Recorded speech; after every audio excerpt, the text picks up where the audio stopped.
evening, everyone. Thank you for joining us tonight for our second session of the Enchanted Circle Wildfire series. This important series is proudly sponsored by Taos County, Kit Carson Electric, and UNM-Taos, with the refreshments generously provided by the Enchanted Circle Association of Realtors. Over the course of this series, we're delving into the critical topics surrounding wildfires, aiming to equip our community with the knowledge and tools needed to better understand and prepare for these natural events. Tonight in our second session, we will focus on how to protect your home from a wildfire. If you want additional information on Ready, Set, Go, which is your personal wildland fire action guide, please use your camera phone to download the information using the QR code on the flyer at the front table. There's a second QR code on the regroup information that Taos County uses. Technology is helping us stay safer and communicate better than ever before. At Taos County, we use a system called Regroup Mass Notification to send important day-to-day emergency alerts by email, phone, and text. With the free Regroup app, you can receive push notifications about weather closures, safety notifications, emergency alerts, and important events directly on your smartphone. This app allows you to set your notification preferences so only you can receive the alerts that are important to you. In the event of an emergency, the Regroup app will also allow us to reach you based on your location. In the upcoming sessions, we'll cover on lessons learned on May 29th, insights and experiences from past wildfires, helping us to improve our response and recovery efforts. Session 4, which will be on June 12th, is Real Estate Insurance Dialogue, discussion on the implications of wildfires on real estate and insurance, providing valuable information for homeowners and property buyers. We are fortunate to have a lineup of knowledgeable speakers and experts who will share their insights and answer your questions throughout the series. Once again, thank you for being here this evening. Your participation and engagement are crucial as we work together to enhance our community's resiliency to wildfires. Let's get started with tonight's session. I'll turn it over to our moderator, J.R. Logan, who will introduce our panel. Thank you. Thanks, Brett. My name is J.R. Logan. Among other things, I'm the Taos County Forest and Watershed Health Program Manager.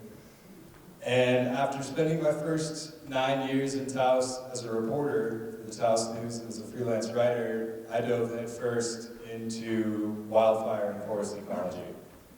And understanding better the forest, which was the topic of the first session that we did a couple of weeks ago in this room, I recognized that fire in all different shapes and sizes has always been a part of this place and has always been a part of the Western United States.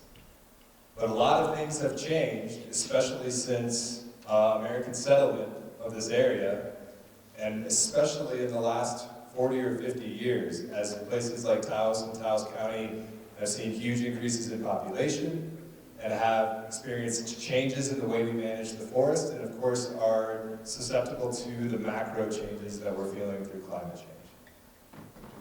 Pictures like this, which I've put on the screen, are intended to scare the crap out of you. That's the point. But this instance, which comes from a fire near Ruidoso a few years ago, wasn't accidental and it is avoidable. It wasn't accidental in the sense that this house was obviously built in a place where fire's been a part of that ecosystem for a long time. We forgot that for the last several decades when we started building more and more homes in these places where fire is an inevitability. The other thing that's not inevitable about this photograph is that even if you build in these places, which we see a lot of in our area, there are really simple things that homeowners can do to protect their houses, both the structure and their life and their property. That's what we're going to talk about tonight. This, I hope you guys don't mind the term ragtag panel. These guys don't like being up here. Is that fair to say? Hank, maybe. You look like you like being up here a little bit. These are in the trenches fellas who want to be out there fighting fires and being dirty. They don't necessarily want to be in public talking about it. They have had their arms twisted to be here. So I'm grateful for that, because they also happen to be a really great caliber panel of experts. And I'm going to let them introduce themselves, and then we're going to dive into the conversation. Go ahead. Good evening, everybody. My name is Mike Porter. I'm the Taos County Fire and Rescue Chief. A little bit about me. I've been doing this right around 17 years. Started out in Cuesta, then just moved around different areas, different places. Fire is my passion. I do like this, and I have to say we're moving along, building up our department, our wildland side, as well as our structure fire side. So we're doing good. We're trying to make ourselves better and more available for Taos County and the residents of Taos County, along with working alongside other municipalities, Taos Ski Valley, Town of Taos, Village of Cuesta, Town of Red River. Without their partnership and their help, we obviously couldn't do what we do, so we do appreciate the buy-in from everybody. And if you ever need anything, you know how to get a hold of me, 911, that usually works. If not, that was a joke, geez, that felt flat. I missed it.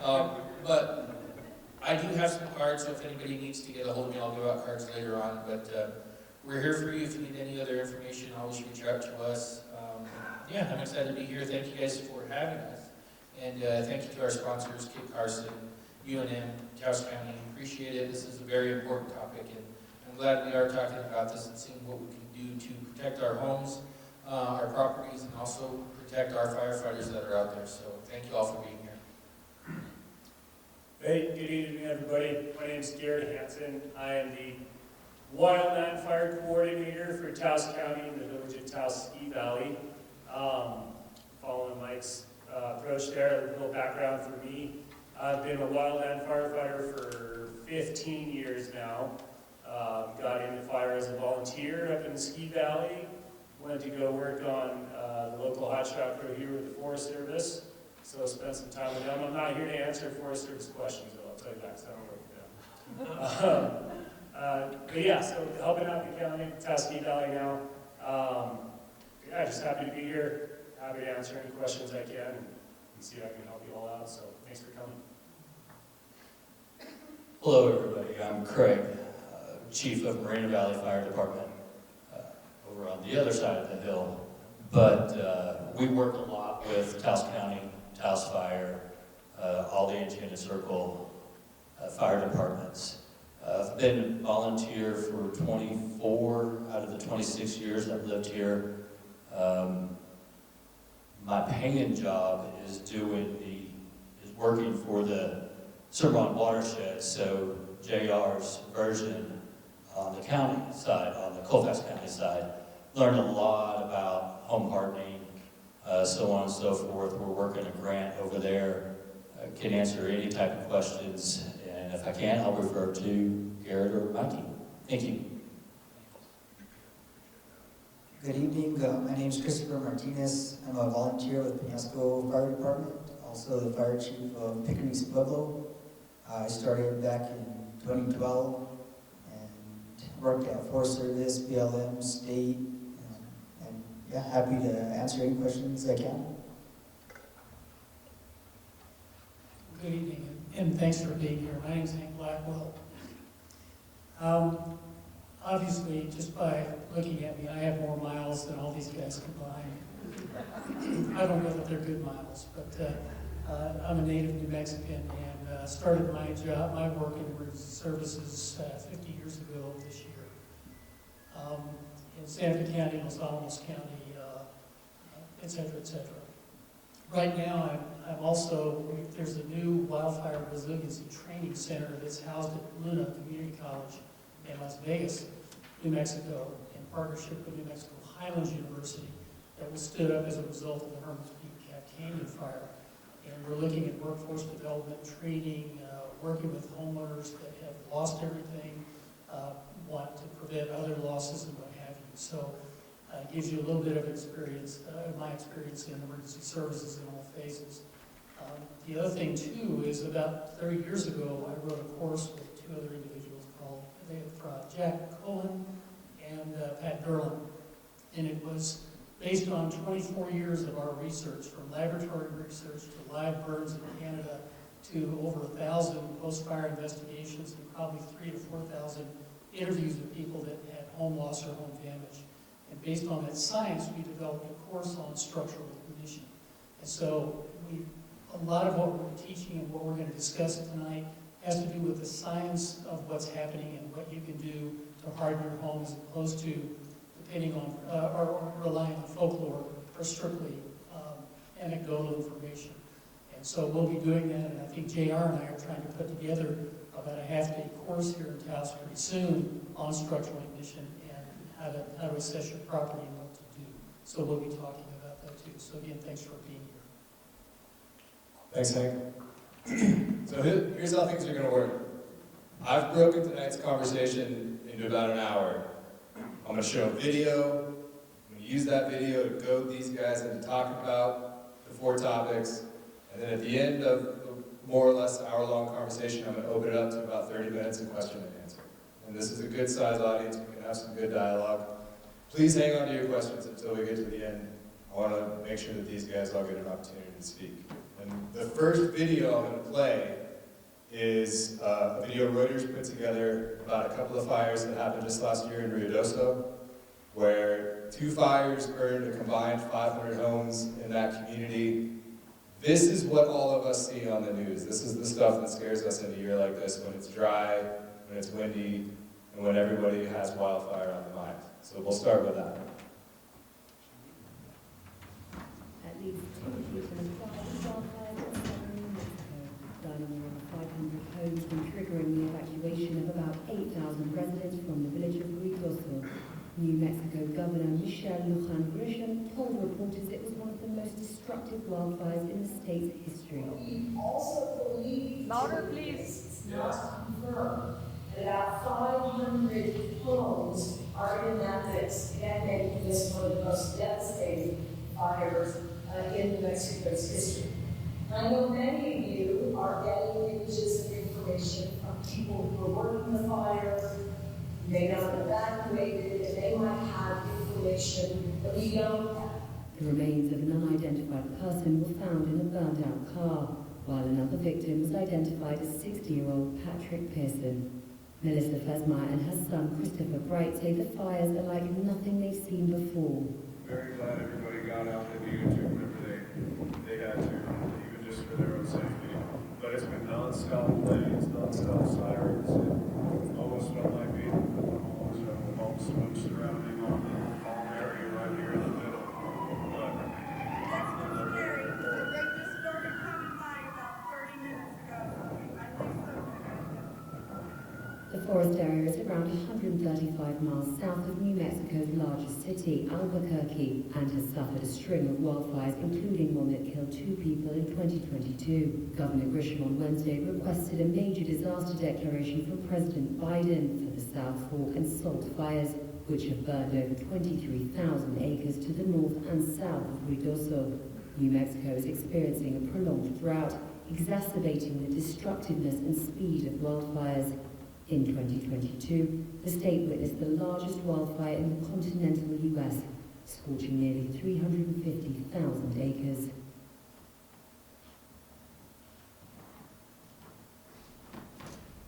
You guys can come back to your seats now. Thanks, man. So, for the panelists, I'll just start with an open question. When you guys are in the midst of fire season and you see news reports like that, which show the same kind of like tragedy, burnt out, you see the foundation and the chimney standing, what goes through your guys' minds? There's a mic in front of you, Garrett, so I'm going to put you on the spot. Oh, Mike's still.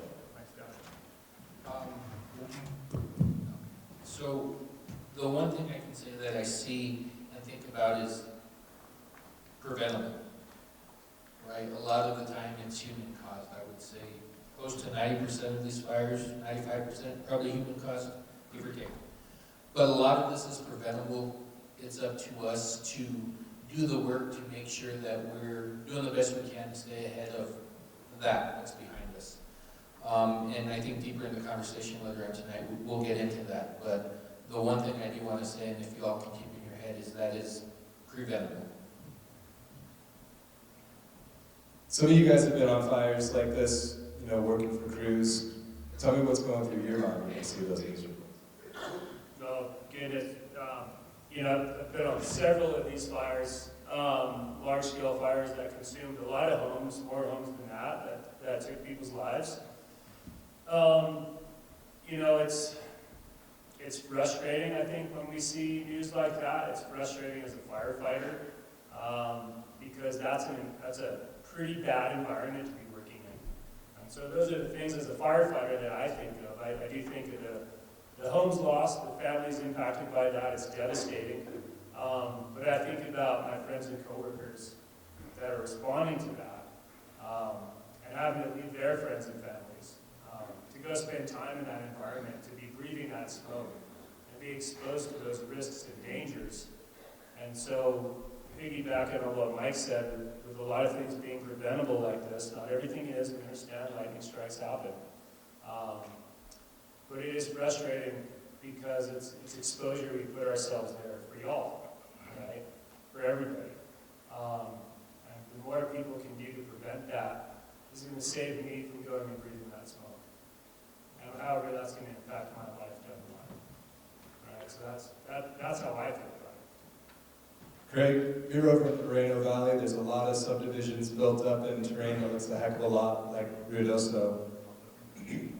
I wonder if, from the volunteer fire department, from the fire department standpoint, you think about an incident like that happening in Angel Fire and what it might do, what it might look like. Yeah, I think the biggest problem that we have, not only volunteer chiefs, but paid chiefs, really anybody that's doing this right now, is when it gets to that point and you start hearing those sirens and it's black smoke, we're already behind the 8 ball. We need y'all's help to help us protect your houses. We need y'all to listen to this panel and listen to Firewise, listen to NFPA, listen to those recommendations, because they do make a lot of difference.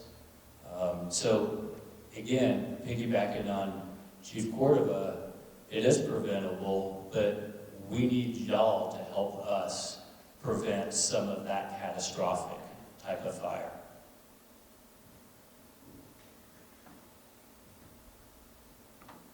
Yeah, and kind of the same. It's kind of a broken record to keep, for me to say it over and over. Cleaning your properties, watching what you're doing outside, if you're burning your weeds, your slash piles, things like that. A lot of people think it's fine, we got a burn permit, we're good, but one of the things that we don't watch out for, and I see a lot of fires start, especially down in my area, is people burning in bins and people not staying within fires and walking away from that. But then also the yards are pretty messy, so that kind of carries it over from, oh yeah, we were burning the ditches, to that going into the garden next door, the house, and then it carries on from there. So just being aware of what you're doing could prevent a lot of that. Hank, before you answer, I want to draw your attention back to the screen, please. So this is a photograph that I took. This is in the what is the name of that neighborhood? There's a golf course over there. Ponderay, does that ring a bell? Panderay. This is in the Panderay neighborhood. This was burned as part of the Hermit's Peak Calf Canyon fire. And I went on a tour with the woman who works for state forestry there, who'd spent years of her career bringing in hundreds of thousands of dollars into this neighborhood to thin around homes. A lot of those homes that had been thinned burned right down to the ground. This one, Hank, this one didn't. And you can see how close the fire got to this place. Let's talk about why this particular home may have survived, and then we'll dive into some more details just from this photograph. What jumps out to you? Well, there are a couple of paradigms I want to talk about, but this, obviously, there's an obvious absence of vegetation here. And so that contributed to the home surviving. However, part of it is the exterior materials, the roof and the material of the roof. And that helped this home survive the wildfire. But with that said, just a few pieces of information. First of all, we all live in what we call here in New Mexico a fire adaptive or a fire dependent ecosystem. Fire is part of forest health. And so to take fire out of the environment, which is what we did for 100 years, now we have overly dense, unhealthy forests, and it's going to take us more than 5 or 10 or 15 years to undo 100 years of erroneous forest health policy.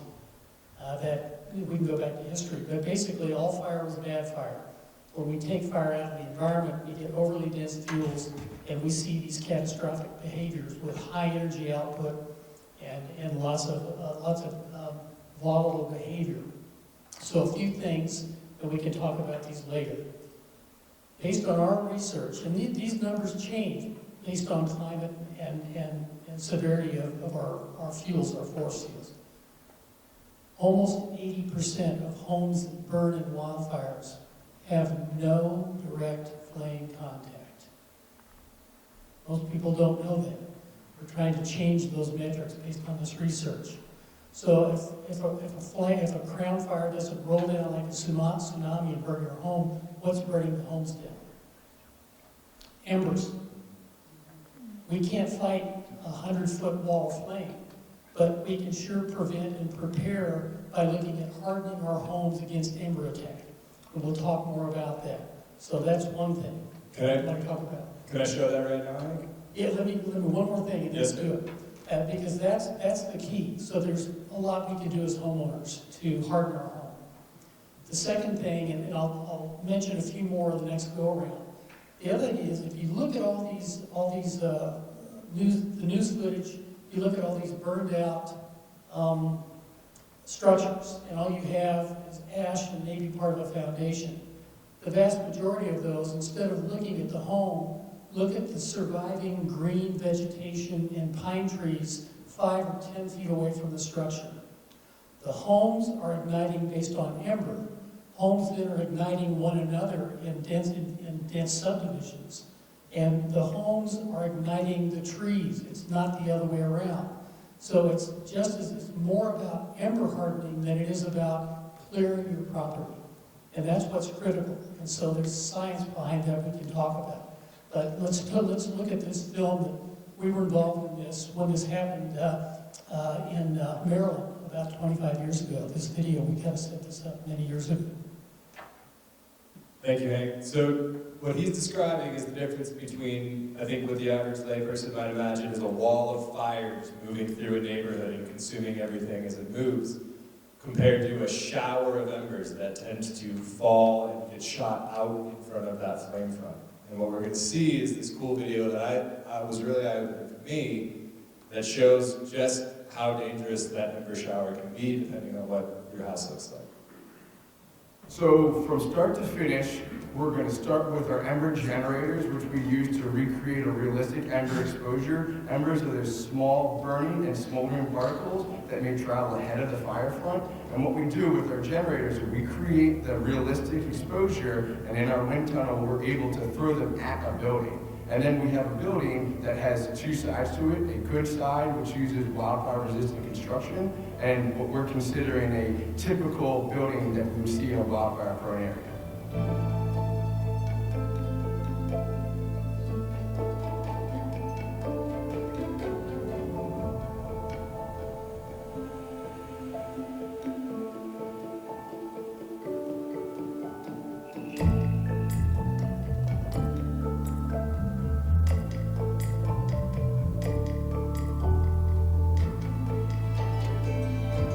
Exactly as we expected, that mulch on the ground there caught fire from the embers. The fire from the mulch burned up under this deck, and this whole deck was on fire. And so this fire on this deck caused flames right against the home. And then if we look there at the base of the door, it was actually the flames from this deck that burned through the bottom of the door, and inside of the house we started to see smoke and flames. And so because this deck was a combustible material attached to the building, when the embers led to the ignition of this deck, we got flames inside the building. Here we are on the wildfire-resistant side of the house where we had non-combustible siding, a 5-foot non-combustible zone, and a 6-inch gap. We had a metal gutter and multi-pane windows. And we see in comparison to the non-wildfire-resistant side, this side had the same ember exposure. If you look here in the mulch, you can actually see some of the embers that had accumulated, but because they had no susceptible fuel to ignite, they just landed there and fizzled out. And here where we have ornamental vegetation, that again is susceptible to the embers, but because it's more than 5 feet away from the home, it didn't have enough energy to ignite, and it never led to a flame impact on the building.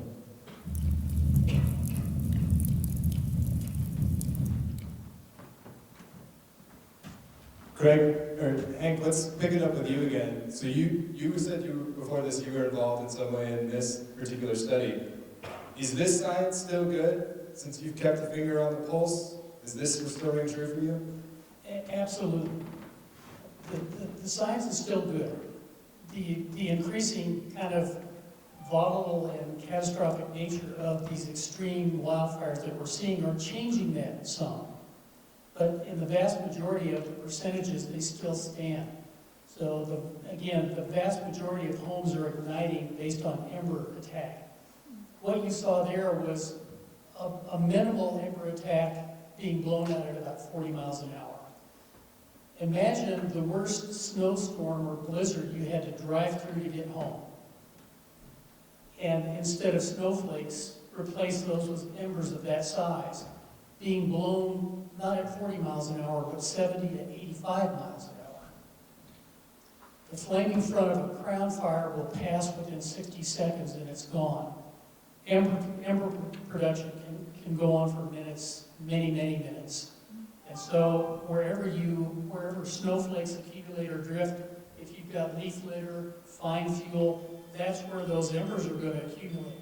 When they do, if there's enough bed of fuel, think about how you make your fire in your fire pit or in your fireplace or in your stove. You have fine fuel, a little bit larger fuel, and it's all about surface area versus mass. It's the science of ignition. And based on that should tell you where you're going to have ignition if you get enough embers. Pro-panel roofs, even metal roofs, corrugated steel roofs. They're good, they're ember resistant, but if you don't stop the ridges at 80 miles an hour for 30 minutes of ember storms, those embers can go right up under those ridges, and enough of them can ignite the tar paper and burn the roof and damage the roof from underneath the metal roof. We've seen that over and over again. I have lots and lots of data. So there's simple things we can do to mitigate that as homeowners. And when we do, we evacuate earlier. The other thing we do is then we don't get firefighters in front of the fire to defend an empty home and risk their lives for that. So there's a whole science behind that. Well, I know all of us up here at one time or another have gone out and preached the fire-wise gospel or the fire hardening gospel. What's been your guys' experience when you go out and you tell folks kind of those simple steps? Are they receptive to that? Do people believe you when you tell them that? Are they incredulous? Is there a general response, Christopher? Yeah, so one of the biggest reactions I get, especially when telling people to, study their buildings, study their homes, know what they're made out of, is, well, I'm not a contractor, so I'll trust them to whoever built it to have done it right the first time. But something that I tell everybody is, you still got to maintain your home. You got to know what you have. You keep it going. You live there. You work it. So I encourage everybody to know what your structures are made out of, what type of material is used, and start looking at it. Look at little areas that might catch with just a drop of a match, or what you can do to prevent that. If something does happen, you have a fire extinguisher, you have a garden hose, or what's your line of defense on your home? So yeah, I agree on that. At the beginning, there's always a lot of pushback. We all moved here because we wanted to live in the forest, and we don't want to take grandma's favorite tree down. With that being said, we moved to very unhealthy forests, and we didn't realize that at the time, and we're trying to make up for it. Once I've educated people on it, there's little to no pushback.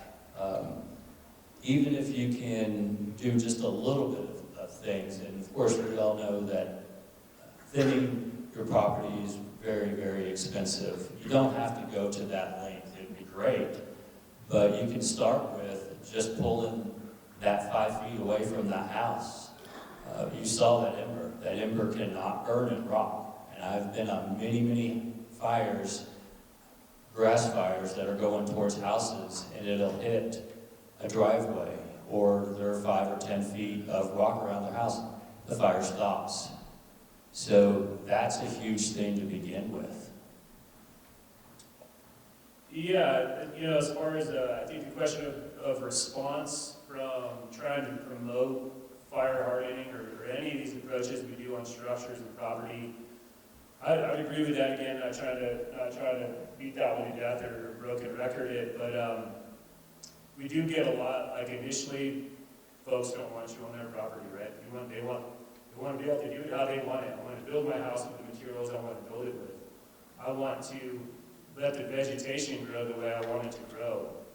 And so there will be pushback from our opinions about what you should be doing with your property or ordinances that are out there, right?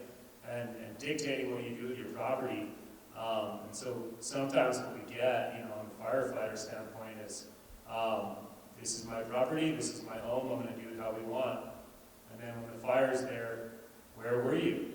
Right? Where were you? Why weren't you here to do X, Y, and Z? And we tried.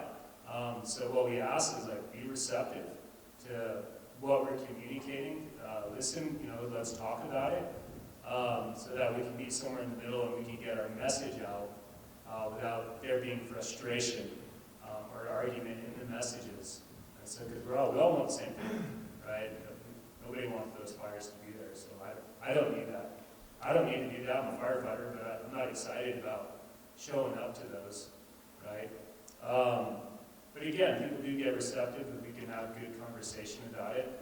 I think some of the things as far as structure makeup and what folks can do about it, it can be hard. There's monetary hurdles and obstacles as far as having some of these things in place, right? Your home may already be built. Buy a house with wooden sides and wood shingles. I'm not going to replace the whole house, right? So I think, if we're in the construction phase of it, there's a lot we can do, but I do think that there are inexpensive, and these are some of the things we're talking about, there are inexpensive things we can do to protect those homes, like putting those mesh caps around vents on our ceiling or capping the ridges on that pro panel, or taking out a rake and shovel and scraping that 5 feet away from the structure. You don't necessarily have to buy gravel. Just get down into mineral soil to some cold dirt and pull that away, right? So we don't have to purchase the materials that are expensive necessarily. There are inexpensive measures, so that we're not thinking about, I have to redo my whole roof now? Maybe not, right? Maybe it's just these small things, and there's steps and there's research. We'll talk more about it, but again, that literature is also out there. NFPA, Firewise websites, it's all there, ready and available for folks to download and take a look at. Thanks, Greg. Anything to add then? Yeah, so good points across the board. I'll echo those, but defensible space, right? That 5 feet, I challenge you to go 10 feet. It's really not that far out of your house, right? Defensible space will help out. It may not protect it 100%, but I promise you it's going to help. But I will have to say, here in northern New Mexico, especially the Taos area, I'm kind of proud of us, right? We're a little bit ahead of the game when it comes to structures. And the reason I say that is because what do we always build with, right? It's a Southwest design. It's that stucco. It's the dryscape because we don't have much water. So we're already that much ahead with just the natural design that we like here, that Southwest design, so we just got to keep going. So if you do that stucco, now work on your front yard. Do the dryscape, do rocks, something like that. That would, one, obviously you're not using so much water, we are in a drought, but also it will pay off to have your house. You're already doing defensible space and protecting it without you really even knowing if you do that Southwest design. So I do have to say, up here, we're a little ahead of that game, you know, so kudos to everybody for that, but I think we just got to get better at defensible space, and doing that xeriscape will help us out a lot. So the next thing I want to talk about is a jargon term called structured triage. And this will be familiar to the firefighters on the panel, but this was news to me years ago when I first heard it. And if I can wake my computer up, we're going to get all the better. So during the Herman's Peak Calf Canyon fire back in 2022, when we thought that fire was going to come up over the hill out of like the Holman, Mora Valley, and come into the area east of Sipapu, so if you drive that highway from Sipapu to Las Vegas, they sent firefighters in way ahead of the fire to start doing what they call structured triage, which was anticipating that the fire was going to get in there, worried that buildings were going to burn down, and so starting to do basically what work they could in a short amount of time to protect those houses.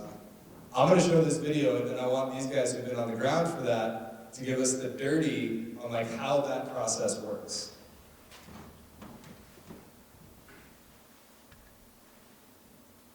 Hi, my name is Kevin Paplick, Wildland Fire Force Health Specialist out of the Southeast region, and I'm the engine captain, engine boss for DNR 4505. When we're dealing with fires in the wildland urban interface, a normal day could include doing structure size-ups and triaging, figuring out which houses need more work than others, which ones are more survivable than others, where we can sort of strategically divvy up resources to have the best end result.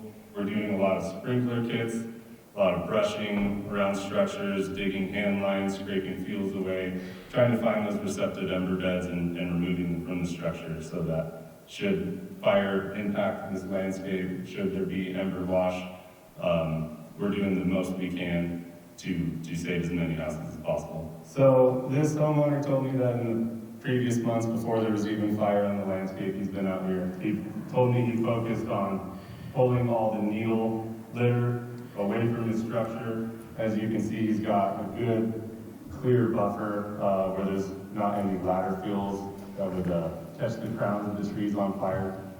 Ideally, you want 5 feet of non-combustible around your structure, and then a 30-foot swap where you do a lot of thinning and limbing and without a lot of those ladder fuels. And he's done a pretty good job. So something that could make our job a little bit more challenging is if you have a lot of ladder fuels and really tight canopy spacing around your structure, that's going to need to be cleared out for the home's best chance of survival. So that is something that will take quite a significant amount of work for firefighters to clear that out. With resource availability and number of structures and the complexity and the danger of the situation, we can't guarantee that we're going to be able to do all the work necessary on every structure every time. So really the more homework and the more work the landowner does ahead of time, the better. One of the things I like about this job is that we really get to be problem solvers. We get to come on scene when people don't have the ability to solve the problem themselves, and then we get to use our skills, our training, our creativity, our work ethic, and we get to really help solve other people's problems and try to make their day better.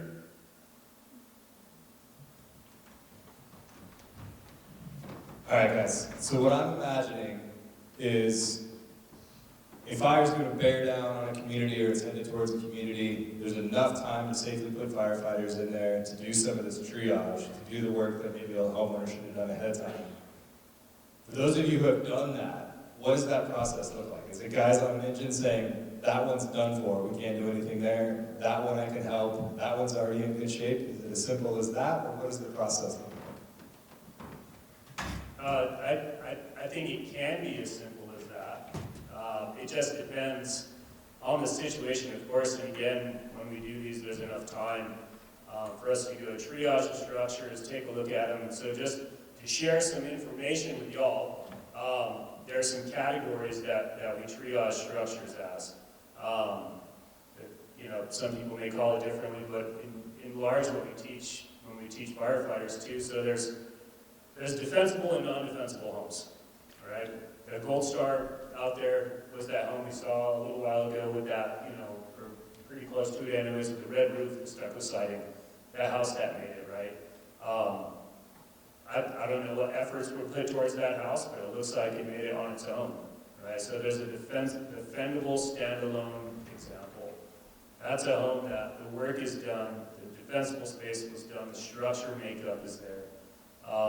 We don't have to do anything, right? We take a look at it, we note it, and we move on, right? We call that a standalone, and we document that. We share that information with other firefighters so that they don't have to go back up that road or whatever the case may be.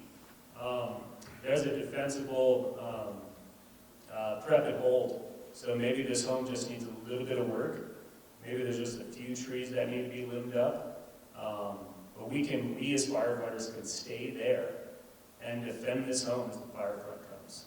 We feel comfortable staying there. That means we have enough space for it, right? That's a big part of where defensible space comes in. It's not just, defensible space isn't just about that fire coming and tempering the intensity of it before it reaches your structure. It's also giving me room to work, right? So if that defensible space isn't there, I'm not going to go work, right? If the fire is that imminent, right? Again, it just depends how fast it's going to get there. So that's our two defendable categories. Going down the line, non-defendable, prep and leave. That means this home needs some work, we're going to do some work, and then we're going to get out of here because we don't feel comfortable protecting this home as that fire front comes through. And then lastly is non-defendable rescue drive-by. It's when we take a look at that and it's just overgrown everywhere, maybe access is difficult, there's junk all over the place, there's firewood stacked on the porch, and we don't have that time. This is a rescue drive-by. We're going to knock on the door and make sure you're not home, and we're going to leave. Right? That's it. We're not going to put in the work, right? Because we want to be able to put our work where it's going to be of best value and save the most homes, versus spending all day trying to save this one home for a property owner who did nothing themselves, right? We don't necessarily think about that like, oh, damn this person, you know what I mean? And we're not going to help them because of that. It's about time, right? So if we don't have time, based on what the current fire is doing and what we expect it to do, when it gets there, we may just have to pass by on that one, right? So when I evaluate people's homes, when I visit with homeowners, one of the things I like to push to people, you know, as that firefighter, is take a look at your driveway, right? If you have a long driveway that's just overgrown, like that's the first thing that's going to bait me in, or not, right? Like convince me to come to your home. Convince me. Clean that driveway up. Make it inviting so that I feel comfortable driving down that long driveway or driving down that street, and that I'm not going to get stuck back there and get injured or killed trying to protect somebody else's house, right? So invite me in by doing that. You know, so that's, we do have forums we go through, of course, on these big fires, and if we have the time, we will document it super clean on formats and forums, and we'll give it to the management team that's handling that fire if we have that time. If we don't have time, it is pretty quick down and dirty, like JR said, is it that simple? If the fire's knocking on our front door that quick, it is that simple, because we have to make very fast decisions, whether we can help out that house or not. It's also based on how many people do I have helping me. Do I have 2 people or do I have 25 people? You know, so again, it's dependent on resources, it's dependent on time, what the fire is doing. You can see in that video there's a lot of work to be done, right? They had sprinkler systems set up, they had hoses laid out, they were cutting trees, doing all those things. That's a lot of time. And to get those materials there takes a lot of time. Generally, the big sprinkler system setups and all those hose lays and all that work, that's because there's a team there and we're ordering equipment. I mean, it takes days to weeks to get all that stuff there. So if a fire just happens really fast, you know, we're talking 85-mile-per-hour winds and some of these things, I don't have time to ask for all those things. I don't have time to get a crew there to thin out the property or to get 2,000 feet of hose and a sprinkler system to crawl up on your roof and set it up. I don't have time for that. So something maybe I could put in the work for, depending on where the fire's at, I don't have time now. So again, it all depends. And we never know where the fire's gonna come from, how intense it's gonna be. So what our home and property owners can do is do that work for us, so that we can show up and protect your house, so that we have time for it, so I don't have to spend my time thinning out your driveway access and taking your firewood off your deck and dispersing it in your yard, because we need to get that material off of there, right? Let me just show up and fight this fire. That's really, really helpful for us. And some more insight just to how we fight fire. One tactic we use is called a front following tactic, right? So a fire front comes through your community, we're hanging out somewhere safe because we can't be there. We're going to come in right behind it with live fire happening. There's homes burning here, homes burning there. We can come save this home. That's something we do a lot and plays to, I think, that ember hardening of your home, because that's what's catching them. And sometimes we can catch those fires crawling up your deck or, what have you. Get it before the home's involved. So all that stuff can go a long way, and the more work that's done, when that fire front comes through, we can pull up and maybe a lot easier, more easily put that fire out and save structures. Thanks, Garrett. Just want to add anything?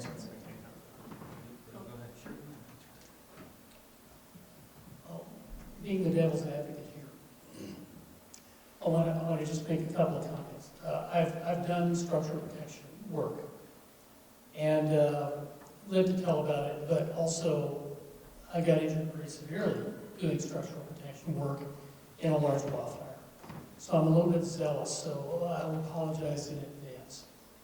But one of the things you were just hearing was if your house is defensible, we'll come in at risk to our own lives and our own health, and we'll try to mitigate as the fire's moving into your area.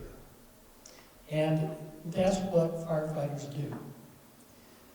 The model that we're trying to promote out of Luna and the Wildfire Resiliency Center, and through this research, is to replace the word defensible with the word survivable. That these homes, we should not have firefighters defending empty homes and breathing that smoke and getting burned and getting beat to death by embers and maybe getting trapped or maybe dying. And consequently, what we do, we own our own homes or we rent the homes, which means we have permission. Firefighters don't have permission to enter your property unless you specifically invite them. There's a declaration of an emergency or you call 911. When smoke's in the air, it's too late for these folks to do their job. There's not a fire department or fire resources anywhere in the entire United States. There's not enough resources to defend every home when smoke is in the air. We're putting people at risk. We're also creating the illusion that if we stay long enough at the last minute to do those preparatory actions, that maybe we'll save our home, which means what? We evacuate too late. The vast majority of civilians that are killed or severely injured in wildfire, the vast majority, somewhere between 75 and 85%, are killed during evacuation. They leave too late. So start thinking about survivable space so that we can take the responsibility from these guys out of defending your home. We evacuate early. The home has a chance of surviving on its own. And these folks don't have to breathe that bad air and risk burns and risk being trapped and maybe dying in a wildfire. So it's survivable space instead of defensible space. So that's a paradigm shift. That's what you do before smoke is in the air. And the vast majority of these changes involve common yard work. There are options, all sorts of options to mitigate without a new roof or new siding. And a lot of it's just common yard work. And that's one of the things we're promoting with these structural ignition courses. So by doing that, you protect your home, you evacuate early, and you don't put these folks in harm's way because that's what they're going to do. That's what, I'll ask all these guys, did you get into this job for the money? I rest my case because they want to make a difference. They want to make a difference. So, quite frankly, it's up to us as homeowners and residents to start making that difference. That's the part of the fire suppression and prevention force that you need to become. That's that partnership. Can I add something to that? Yeah, very well said, Hank. And I saw a vigorous nod from Garrett, so go ahead. Sorry, no, I wanted to actually really, in front of everyone, say thanks to Hank actually for saying that. As a firefighter, I love and appreciate hearing that survivability versus defensible, because you may have picked up on a little bit of tone I'm having right now, but apologies if I am, but you know, like JR asking, what do you feel what do you think when you see those videos? I'm frustrated, right? Because I don't want to go there. I don't want to be exposed to that. So I love hearing that, because the longer we do this, the more exposure we get to this stuff, we kind of start to get over it, you know, and get a little jaded, just to be totally honest. And we don't want to be like that. We're public servants and we signed up for that. And so I love hearing that. Let's call it survivability. Let's quit exposing people to this smoke. And that's a big reason I've taken a big step back in my own personal fire career. I've filled out the paperwork. So when that cancer shows up in 10 years, I've got a paper trail for it. I hope I never have to use it. Right? So help us out. Thanks. Yeah. Thanks. Go ahead. Yeah, just to echo on that, the fire sprinklers and stuff you saw in that video, that's exactly what Garrett said. That's not going to be a today thing, a tomorrow thing, right, in our community. That's going to be days, maybe a week, depending the size of the fire, type of fire. So the more defensible space, the more bare ground you have in front of your property, the more your driveway is clean and inviting to us, that's what's going to save it. Those sprinklers come in way, way late. Those sprinklers are for residents and for areas that are further on down where the fire is traveling to or through. So don't take that for granted thinking we're going to go in and put these sprinklers in while the fire's, you know, running through. That's not what we're going to do. So you do have to help yourself and make that area more inviting for us, so we understand and know, hey, this neighborhood's probably going to make it just because of the work the homeowner did. So yeah, with that video, I just didn't want to give that false sense of hope that that's what we're doing when the fire is first coming in. That's not what we're doing. That's not what you're going to see typically in the first 48, 72 hours. To be honest with you, there's a lot of stuff that goes on in the background, so I just wanted to make that point clear. So, I was evacuated. Well, I wasn't. I had to stay. My family was evacuated. I live in Black Lake. And like Garrett is saying, if that crew comes through, we had 15 people in our little subdivision of 18 properties, 6 houses, and it took them 3 days to set up that sprinkler system. So that's 3 days. And if that fire is breathing down our throat, we don't got that 3 days. So let's talk about the initial, if that fire is breathing down our throat. We have 45 minutes per house. I've got 483 houses I've got to protect. I can't spend time on his house and not protect the other house. So in an initial attack, we have 45 minutes and we're gone. Some of those are unfortunately having to make that decision where we're not going to protect that house. We are not going to put our people in the middle of that. So think of it in those terms. You've got 45 minutes or you've got 5 days. Anything that, again, you can mitigate to drop those numbers also protects your neighbor's house, which protects your house. Sorry, I could probably talk all day. Sorry. I guess some war story sharing. When I think about stuff like that, we have to choose whether we can protect the house or not protect the house. Has anyone heard of the Bastrop fire in Texas? Anyone from Texas? Maybe yes or no, a couple of hands in the air. So I was on that fire when it started, and I was on it. Inexpensive things that can be done in a weekend to significantly improve the chances of your home surviving wildfire in a season like the one we're having right now.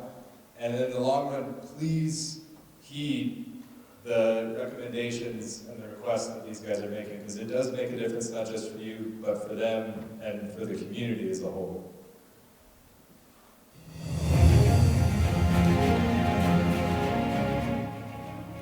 Hello, I'm Brian Schaefer, the fire chief for the city of Spokane. Did you know that in a wildfire, it's the wind-driven flying embers and not the direct flames that are the biggest threat to your home? Embers are burning pieces of airborne wood or vegetation. During wind-driven fires, embers can be carried up to a mile from the front of the actual wildfire. Embers can rain down and pelt the side of your home just like hail. If these embers land on something combustible or near your house, your home could be at risk of burning down. Research has shown that most home losses in wildfire are from embers, not from direct contact with flames. The research from the Insurance Institute for Business and Home Fire Safety showed the dramatic difference hardening from embers can actually make. One side of this house has defensible space and fire-resistant building materials. The other side of this house does not. Fortunately, there are some easy steps you can take in a weekend to protect your home and your neighborhood. Create an ember-resistant zone that extends 5 feet from your house. Remove dead vegetation. Trim branches from overhanging roofs and remove combustible materials in the 0 to 5 foot zone surrounding your home. If you use wood mulch next to your house, rake it back at least 18 inches and consider replacing it with something non-combustible like brush rock or gravel.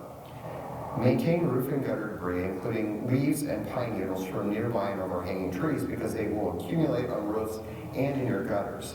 Dry debris can be easily ignited by wind-blown embers.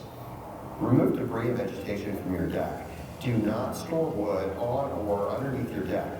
On days with high fire danger, like when a red flag warning has been issued, move all your combustibles like patio umbrellas and furniture indoors or into a garage. Flying embers can easily enter your home through vents in your attic, roof, gables, and a crawl space. Make sure vents have a metal screen of 1 inch or finer to block embers from entering and igniting your home.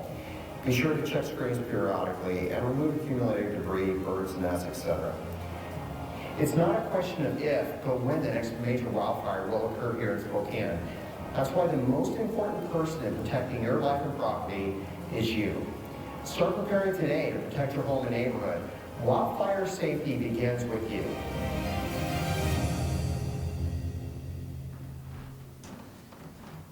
I'm just going to call it out. I know all these videos are dorky. I looked through all of YouTube trying to find a cool one. Nobody's done a cool one. So maybe that's something we should take. They're all dorky. So, all right, here's how I want to kind of wrap it up before we go to question and answer, because I want to have that full time. There's a thing called the Taos County Community Wildfire Protection Plan, which a lot of these fellas helped me out with. It uses some pretty big picture data to describe the risk to the county. This is available online at a website I'll show here in a second. If you're curious how your neighborhood stacks up, we went through and ranked them. The column on the right that shows 2022 risk rating used some industry standards to just assess, all right, is this neighborhood accessible? Is there a bunch of trees? What is the building, like general building material look like? Those kinds of things. And we created basically what for us is a to-do list. If you're interested, and I suspect most of you are because you showed up here tonight, check this out. Again, the link will be on the website that I'm going to show here in a second. It's valuable information for you, especially if you're curious about just your property or curious about your neighborhood. And lastly, that's a plug for a program that's existed in Taos County for the last 15 years. And Hank and I were talking before, was originally piloted in Santa Fe back when you were working there. Is that right, Hank? This program was recently described to me like a gym membership. It's a good program, it's a good thing to have, but it's only as good as how much you use it. So don't be the kind of neighborhood that goes to Garrett, who currently works with a lot of the Firewise community for Taos County, goes through the hoops to get this Firewise status, to get your gym membership, and then don't go to the gym. It requires going to the gym. But there are experts like Garrett and the rest of these guys up here who are more than happy to meet with your neighborhood. We just had a neighborhood reach out in the last couple of weeks that Garrett's going to go talk to. There are people who want to help you understand the risk to your community and to your property, and who can give you the tools to help yourself. So anything to add to that, guys, before I open it up to questions and answers? Yeah, go ahead, Greg. No, yeah, I just do want to make it clear that, you know, the Fire West program's great.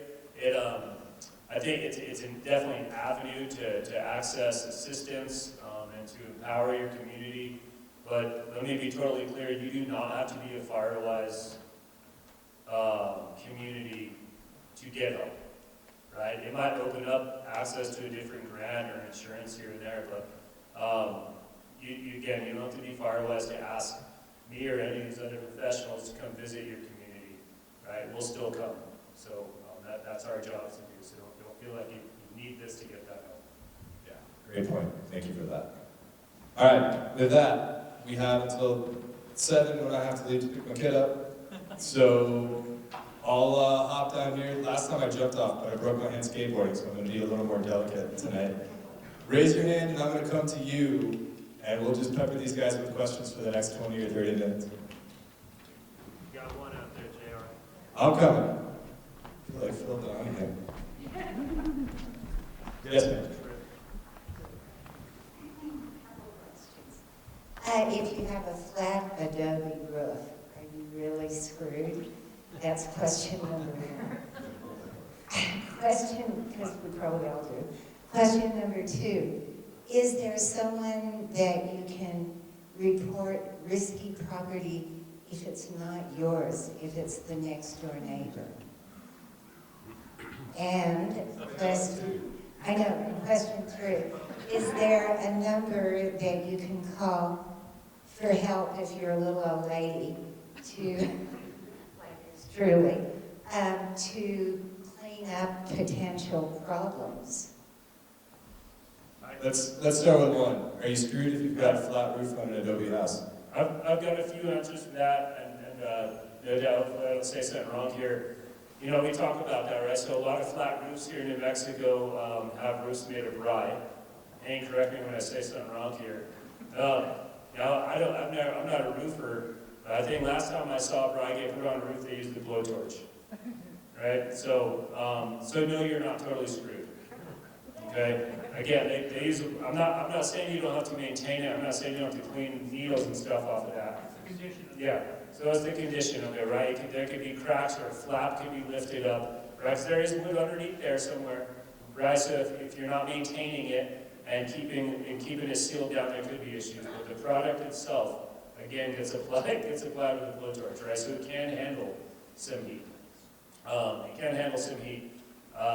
Second question was, how do you tattle on your neighbors who aren't doing what they're supposed to be doing? Fire chief's got this one. You can't imagine about 90% of my week, the fire marshal's week, these guys' week, is that question exactly. At the end of the day, all you can do is encourage someone to clean up their property, right? Just saying it's a fire danger does not make it our priority, and I hate to say that, but I'm going to be blunt. People think if they just call in and say it's a fire hazard, something's going to get done. We cannot go into someone's property and say, thou shalt clean up. We just can't. That's the one thing I want everybody to take home. Just because you call us or call a commissioner or a town administrator and say the word fire, that doesn't bring red flags to us. It's one of those things that it's a walk around tippy-toe subject, if you will. And, you know, yeah, we can put ordinances in for cleaning your property, stuff like that, but then if we do that, who's going to enforce it? Is it the fire department? Is it law enforcement? There's so much more to it than just that. So the best thing I can say is be a good neighbor and help each other out. And I think that would solve probably 90% of life's problems, but really that problem itself too, right? So that's about the best advice I can give to question 2. Sorry, I don't want to hog the mic, so I'm gonna throw an answer out here, and I'm gonna pass this thing down the table. For question number 3, now again, we're talking about what can be done here in Taos County. Different towns, different places have different ordinances, etc. Question number 3, what can be done to help out a little old lady with those hazards? I'm gonna pump some grants out, push the grant avenue. Did I see Grace out there at some point? I thought I saw some Taos Soil and Water folks walking around. But so there is options out there. You know, what's heavily used here in Taos County, and perhaps the same with Colfax, soil and water. But Taos Soil and Water offers the grants out there. I believe it's at 85-15, so they'll cover 85%, you cover 15%. To get a grant to do this work around your house, where contractors get hired to come do that, so that you don't have to. You absolutely can be involved and be walking about, but that's a heavily used grant. I think it's great because it is catered to smaller properties versus like our non-federal lands grants, which are great. We have one up in the village of Taos right now. But that's a big thing designed generally for communities and larger scale stuff. So for the single homeowner, I'm a big fan of that Taos Soil and Water grant. It's the Taos Soil and Water Conservation District. Grace, who was here, is still here. Hi, Grace. Thanks for wearing orange. Send her an application or go by their office. She's very friendly and they like to help people out. Grace will run you a mic. That lady right there, who tried to hide in the back of the audience. Oh my goodness. She's got cards, she's going to pass them out. All right, moving on. This gentleman. Thank you. I just have one question. I've been during this low moisture winter, a lot of work for the last 3 months clearing my property. Probably cut down 50 trees and deladdered lots of trees and clean things up. But I'm not sure I'm doing everything that I should, even following the Firewise recommendations. If I go to the site up on the screen right now, will that direct me to a resource where I can get somebody to actually come up to the home and inspect it for me? I'm that guy. Garrett's your guy. You don't even have to Google it. So to answer your question, yes. If you go to that website, it's going to give you the same nerdy boilerplate, 0 to 5 feet, 5 to 30 feet, 30 to 100 feet, which I think for the average homeowner is a good guide. For most people, it's a dissatisfying document because it's not specific and it's not specific to your property. If you've done that much work, my recommendation is to grab him before he sneaks out, or make him give us his phone number or email address in front of everybody right now. He will come to your property at no cost. Is that right, Garrett? Sorry, say it again. Are you charging for that, or you show up out of your public service? No, that's my work with the county. So Garrett will come to your house and... What's the best way to get a hold of you, Garrett? Best way would really be by email. I don't have I contract with the county. I don't have a county phone number, so instead of having my personal cell phone, which I do use for my business, get fully loaded would be my email address. Unfortunately, I didn't operate cards. I'm going to type it up on But the screen. if you do want to get some information from me, maybe I can just, you can come find me here at the end and I can give it to those that want it. Does that work? Thanks, Garrett.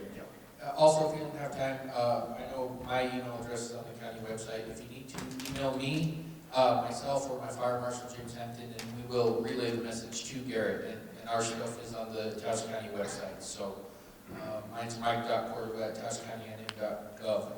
And if you need anything, we can relay messages. Great. Mike Cordova. That's okay. You took a lot of notes. Anybody else got a question? Guys, we crushed it today. Go ahead. I live in Los Cordovas, and right along the original plaza, the houses are pretty dense, but then there's a lot of pasture land and a lot of undeveloped land. Could you just go through what a fire would look like when so many of the acres are undeveloped and there's 4 feet of dry weeds? And, you know, I live right in the path of southwest predominant wind, and there's just acres of dry weeds. Could you just run through a hypothetical situation? So the best way to answer that question is fire you Just see with the up microphone, hang on. Fire used to come through here every 15 to 20 years, 15 to 30 years. Okay, so that's our biggest problem right there. Fire resets everything. What we are trying to prohibit is the catastrophic fire that happened just a couple of years ago, where there's nothing you can do about that until Mother Nature takes care of it, basically. So to answer your question, if what we are trying to do is not allow that fire to get to that catastrophic level, which means not getting up in the grounds and not running for thousands and thousands of acres at a time. With your help, we can mitigate that to a point. Back to your question about what do we do if your neighbor isn't doing anything, unfortunately we can't. We just suggest that you do a little bit extra home hardening for yourself to protect your house. But to look at a fire or look at an area, I think everybody in this room can, especially after what we've been through over the last couple of years with these fires, Luna, this, a couple fires on my side, I think we know the answer. And the answer is that it's potentially scary. And that's why we are here, is to try to mitigate that. That's a vague answer, but I think that's a very good answer, is we are going to look at that. If you have the fine fuels, if there's everything around, it's going to be hard for us to do it, and we would like some help in that mitigation. One quick comment is, as you learn when we do these structural ignition courses, and again, I think JR and I are planning to do one here in a few weeks, I believe, 2 or 3 weeks. Anyway, there's good information there. But when you're looking at your home, one of the things you have to do is you have to think about assessing your home and exaggerating the worst day, the worst conditions, the highest wind, the lowest humidity, and months without moisture. Does that sound familiar with where we are right now? But that's how we have to assess, number one, is worst case scenario. And I think that's important in terms of how you look at things. The last thing I want to leave you with, we tend to use the term, it's still a good term, wildland-urban interface. How many of you have heard that term? A bunch of you. Still a good term. That's another thing we're trying to change at the Resiliency Center. Because the wildland-urban interface connotes a place. So it distracts us. It gives us the wrong answer. If my cabin isn't in the forest, I'm safe. Not so. Instead, we're now using the term wildland-urban fire. We get rid of the word interface because wildland-urban fire denotes a set of conditions. 20 years ago, there was a wildland fire in the panhandle of Texas, where it's so flat that on a clear day you can see the back of your own head at the horizon. That's how flat it is. It's not mountains. It's not heavy timber. It was fine fuels. It was wind-driven fire. These were farmhouses acres and acres apart, and they still lost 200 homes.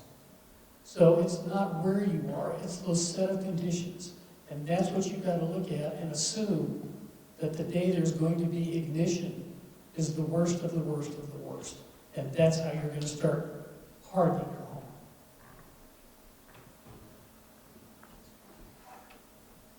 Mikey, you got something to add?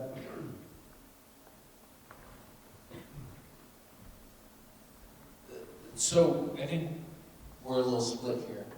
Me and Garrett were talking about your original question. So where you're living, there in the Los Ranchos, or Los Cuervos, I'm sorry, just depending where you are, the topography, stuff like that that's there, the open fields, it'll burn. It may not burn too quick depending on the height of the grass, because we always, every spring we start out with last year's grass, you know what I mean, that's dead throughout the winter.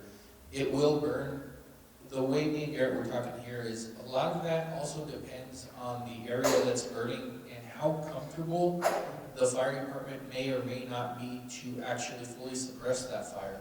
If it's not spreading so fast and it's just in an open area, me personally, if I'm on scene and I have the right people there, I'll let it burn for a little bit because I know we can control it. Oftentimes we get tunnel vision and want to put that fire out, but sometimes if we can catch it in time, you know, if it's not, the rate of spread's not too fast, I'd probably let it burn for a little bit. That way, one is protecting structures later on if something rekindles or reignites, stuff like that. And really, that's almost common practice in the Forest Service side, if you will. If there's no structures or anything being threatened, they'll let it burn. We've got to cleanse ourselves, right? The earth has got to cleanse itself. So sometimes, if we can catch it in time, we may just hang back and let certain things burn for a little bit, you know, to a certain point. Obviously, that's up to the incident commander on scene, but, you know, the best answer I have in the fire service is it depends. So it just depends what's there, what you have, if the conditions are right. So to give you that full scenario, it just depends what the day is, right? But it is a good question, because there's variable answers to it, and that's just my side, you know, it just depends. We've got time for at least one more question. Barry, I saw you pop your hand up. Relatively speaking, how dangerous is sagebrush? Meaning, if I take out all the sagebrush, I'm going to have weeds, tumbleweeds, cheatgrass, and all that kind of stuff come in unless I rock it. So rocking all of it will be extremely expensive. So kind of what's my risk? You know, that's a good question. I think we spent a lot of time talking about fire risk in the timber, right? We talk about the timber a lot. Actually, this came up, I think, in a Firewise meeting a year or so ago. We're like, what about our low-risk community? Well, the bulk of our low-risk communities, a lot of them here in Taos County, you can take a look at the list there, or Las Colonias. I think, you know, parts of ranches, like, it's a lot of sagebrush. So the risk is lower, right? It's also generally not associated with big drainages and steep hillsides like our mountains. So there's topography that's also playing into that. And just like you said, you go rip up all your sagebrush, yeah, you can start getting even finer fuels growing in its stead that can move really fast if fire does get in it.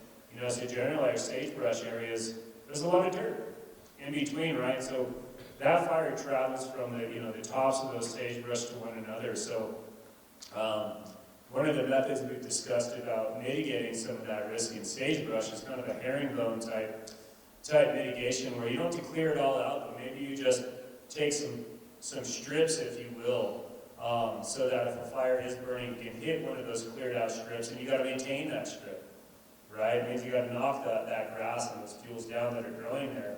And then fire just gets kind of stunted a little more if it hits it, versus clearing out all that sagebrush. Man, that's a lot of work, right? Rubbing up all that sagebrush, tearing up a chain, trying to cut that stuff. It's a huge pain, and it's not that simple. So if that's making sense, a herringbone, you can just take out these various strips. But I don't think you need to clear it all out. Because again, there is a lot of dirt. And then in general, it's our lower fire, it sees a lot less fire. That being said, I've seen some sagebrush fires absolutely take off. So it's not that it doesn't have fires, but it is lower risk. Great. We're bumping up against time. I want Grace to speak very quickly to her program at the Soil and Water Conservation District. I'm going to make you come to the front of the room too, please, so not everyone has to turn around. Hello.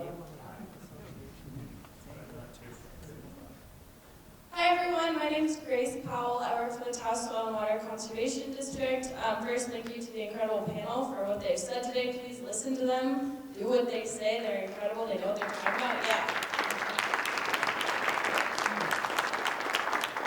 I also want to plug my program. So at the Soil and Water Conservation District, we have a cost share program. So we reimburse you when you do thinning work, forestry thinning work on your properties. So you can apply with me. I have cards with me today. Shoot me an email and I'll send you an application. Our applications are open right now until June 30th, and then we have another application period opening after that. We can also do technical assistance. We can do education. So please don't hesitate to reach out and use us as a resource. Thank you. Thanks, Grace.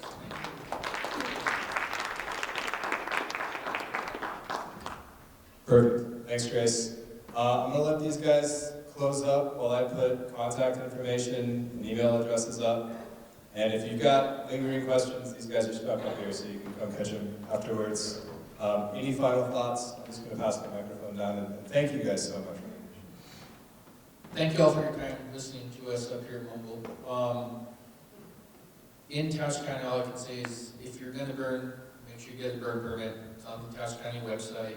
You'll have to call into our dispatch to say you're starting your burn and when you're done with the burn. The other thing, though, is if you call in and you have a burn permit, they'll let you know if it's a burn day or not a burn day. And right now, we're not in a burn ban in Taos County. And when I say Taos County, I'm excluding all the municipalities. The other thing I want to make clear is Town of Taos is a little funky, their response area, because they do cover portions of the county. So Ranchos, Blueberry Hill, all that area that Town of Taos does cover, you are in a burn ban. Because it's their response district, so they are in a burn ban. The other outer layers of Taos County, Costilla, Malia, Peñasco, areas like that, we're not in a burn ban right now. What we do is on a day-to-day basis, if it's a red flag day, we try to let everybody know ahead of time. We also let our dispatch center know, so if anybody calls in with a burn permit, they know that it's canceled for the day. And also if you apply for a burn permit, it takes 48 hours for it to be basically a legal document. It comes straight to myself or the fire marshal. We sign it, send it back, but we have dates and times and stuff like that on your burn permit when it's valid. Be safe if you're going to burn. Please do it with a burn permit. If not, there is a fine for Taos County. It's $300 and or up to 90 days in jail. So there's that portion of it as well. But yeah, be safe. If you guys are safe, it keeps us safe. So thank you for your cooperation on that. Yeah, not much. I appreciate everyone's time. I appreciate the questions. It causes us to, revisit certain aspects of our jobs and think about it and, and articulate it well to you all. So appreciate that. Thanks for listening. I know we might have been repetitive on a few things and going down the line saying it. And it's not because we're not listening or have other things to say. I think it's because we really care and we're just really trying to drive home some points.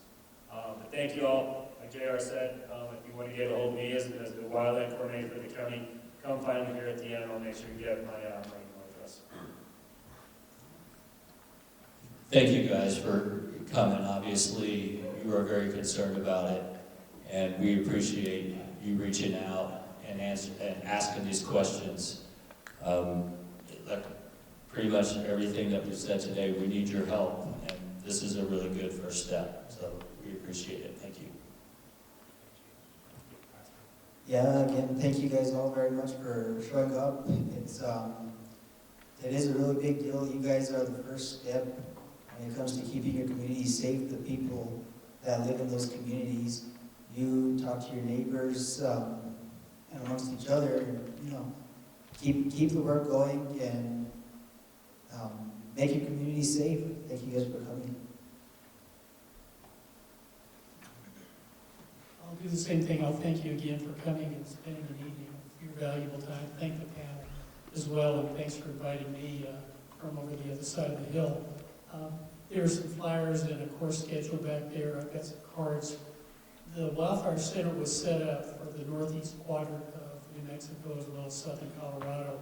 So we're here to support agencies, folks, training, workforce development. So if you need my email, I've got some cards. If you have a question, email me, and if I can't answer it, I'll find someone who can. So whatever we can do to help support you guys, that's what we're going to do. Thanks again for your time.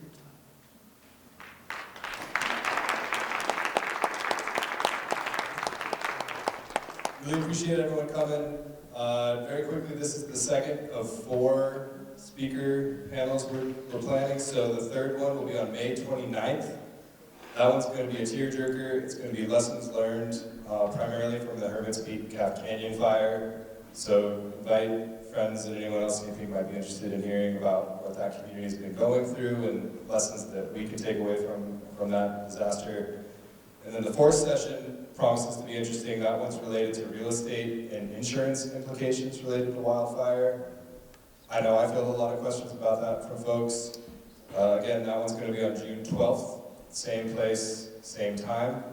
Thanks again for coming. I know there was a recording done of this session, so if you missed something, that'll get posted to YouTube.